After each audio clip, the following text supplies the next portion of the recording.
I'm Michael Ian Black, and like a lot of you, I love strolling the aisles at CVS. I wonder what's down that aisle. I wonder what's down that aisle. I could spend hours in there. But where did CVS come from? Who started it? When did they start it? What does CVS even stand for? And what is the story with their famous receipts? Stay with me, won't you? I'm standing outside CVS number 4187 in Savannah, Georgia, and I gotta say, that's a terrific looking CVS. Look at that. Corner location, classic lines, beautiful CVS logo, numerous entrances. It's one of the best CVS's I've ever seen, and we're gonna take a look inside.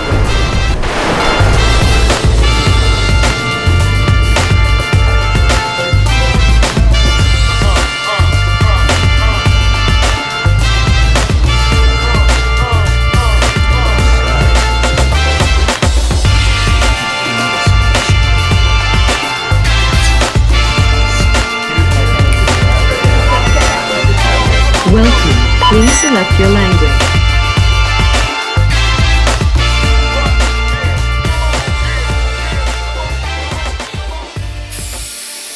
CVS was founded in 1963 by Ralph Hoagland and Sidney and Stanley Goldstein, where? In Lowell, Massachusetts. Wait a minute, Lowell, Massachusetts, isn't that also the birthplace of actor Michael Chiklis? Fuck yes it is. But Lowell, Massachusetts isn't done with you yet, bitch. Because you know what else is there? The motherfucking New England Quilt Museum.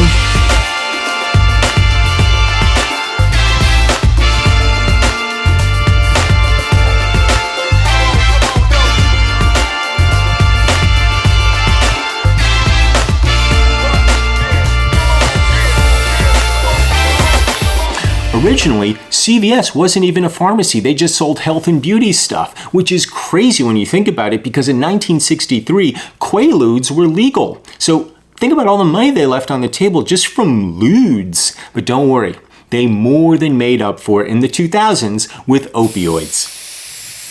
They didn't open their first stores with pharmacies until 1967, and you're never going to guess who their very first pharmacist was. Actress and future Playboy playmate, Joey Heatherton. That's not true, I just made that up. How the fuck would I know who their first pharmacist was? By 1974, they've got over $100 million in annual sales. Just 10 years later, it's over $1 billion a year. I mean, they are growing faster than Shaquille O'Neal when he hits puberty or something. I don't know. I mean, they're growing very fast. The point is that they're growing very fast. In 1996, CVS goes public. By 2006, they've got over $100 billion in annual sales. Wow. To give you some idea of how much $100 billion is, I'm holding up a $5 bill. Now, if this $5 bill were worth $100 billion, that's how much $100 billion is. Now let's talk about those famous CVS receipts. When I purchased my candle, this is the receipt I got. People say, why do they do that? Why do they make their receipts so long? The answer is simple. Economies of scale. The longer the receipt, the cheaper it is. Now, how does that work? CVS knows, I know, I'm not going to explain it to you, it's complicated. They're making money hand over fist. Remember this? This is $100 billion. Now look, I take out a 20. This is $100 billion and 20. Think about it. Today, CVS has nearly 10,000 stores. They're a Fortune 500 company, and you can walk into any CVS anywhere and find yourself a bag of Hint of Lime Tostitos, and those are tremendous. If you haven't tried the Hint of Lime Tostito, do yourself a favor. I mean, this is maybe some of Tostitos' finest work. It's not just Tostitos, like CVS low-key has everything. They just don't brag about it. You know what I mean? Like, you could walk into a CVS and be like, hey, I know you're a pharmacy CVS, but do you guys have slip-and slides? And they'll be like, yeah, we're CVS, we have slip and slides. Like, what kind of slip and slides? We have 3 different kinds of slip and slides. Which one do you want? They're just awesome. They just have everything. So, what do you think? CVS, great store or greatest store? Let me know what you think in the comments below. And please don't say anything disparaging about CVS. That's not what this is about. So just, if you're gonna comment, great, you can say great or you can say greatest or, you know, something else, but positive, okay? This is a positive community for people who love CVS.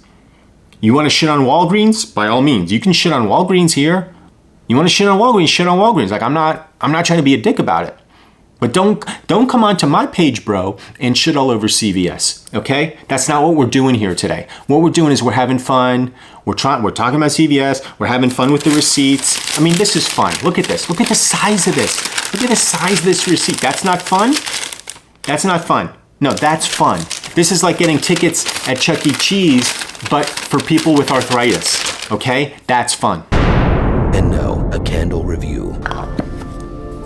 I'm so excited for the candle I'm gonna review for you today. I purchased this at CVS. This is the Shea Honey and Almond candle made by Chesapeake Bay Candle. I just want to read to you what it says on the label because I think you're going to get excited. Indulging vanilla blends with almond milk, honey, and shea in this comforting creation infused with essential oil of orange. So that's a real medley of aromas. Let's give it a sniff and see if we can't smell all of that. No? No, I don't smell any of that. I want to show you something really fun about this candle, okay? It's got 3 wicks. Can you see that? 1, 2, 3 wicks. That's a triple wick. It gives you a lot of options. Now let's light her up and see how she does. Now, as always, I'm a professional candle reviewer. Please be careful with fire.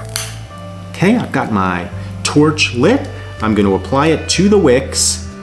And wick number 1 is burning and fired up. Wick number 2, wick number 3. All 3 are going at once. Look at that. That is just a gorgeous sight. That is just 3 candle wicks all in one candle. I'm gonna take another whiff to see if I get some of those vanilla scents and that honey scent and that almond scent. None of it, really just none of it. What a terrific candle this is. I'm gonna give it a 10 out of 10.